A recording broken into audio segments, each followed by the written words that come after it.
Class അടിപൊളിയായിരുന്നു, നല്ല എഫക്റ്റീവായിരുന്നു.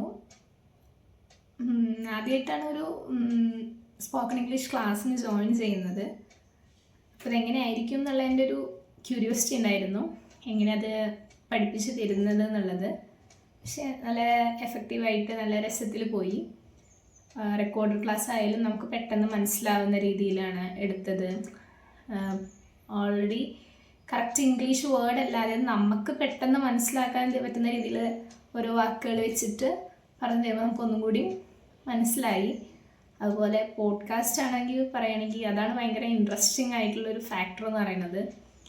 ആദ്യം പോഡ്കാസ്റ്റ് എന്ന് കേൾക്കുമ്പോൾ അതിൽ എന്താ പറയുക എങ്ങനെയാ എന്നുള്ളത് കൺഫ്യൂഷൻ ഉണ്ടായിരുന്നു.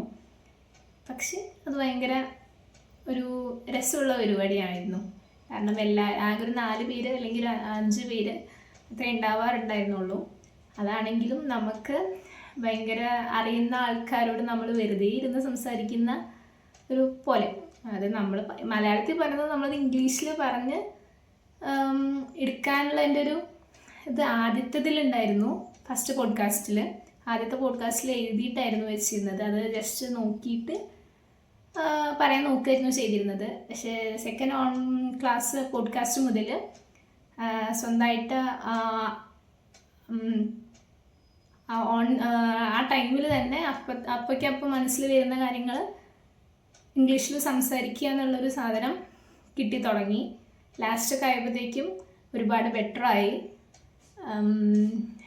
പറയുമ്പോൾ ആദ്യമൊക്കെ ഗ്രാമർ തെറ്റിപ്പോവോ എന്നുള്ളൊരു പ്രശ്നം കാരണം പറയാൻ മടിയായിരുന്നു. ഞാൻ പറയുന്ന കാര്യം ശരിയായിരിക്കുമോ, ആദ്യം നോക്കൊരു സെൻറ്റൻസ് പറയുമ്പോൾ അത് ഗ്രാമർ കറക്റ്റാണോ, വെർബ് വരുന്നത് കറക്റ്റാണോ എന്നൊക്കെയായിരുന്നു നോക്കിയിരുന്നത്. ഇപ്പോൾ അതൊന്നും നോക്കുന്നില്ല. പറയാനുള്ള കാര്യം അത് പറയാൻ എന്നുള്ള രീതിക്ക് നമ്മൾ മലയാളം പറയുന്ന പോലെ പറയാൻ തുടങ്ങി. അപ്പോൾ പോഡ്കാസ്റ്റ് ഭയങ്കര എഫക്റ്റീവായിരുന്നു. ക്ലാസ്സസ് മൊത്തത്തിൽ അടിപൊളിയായിരുന്നു. ക്ലാസ്സസ് ഇപ്പോൾ ഫിബി ടീച്ചർ ആയിരുന്നെങ്കിലും നല്ല ഫ്രണ്ട്ലി ആയിരുന്നു.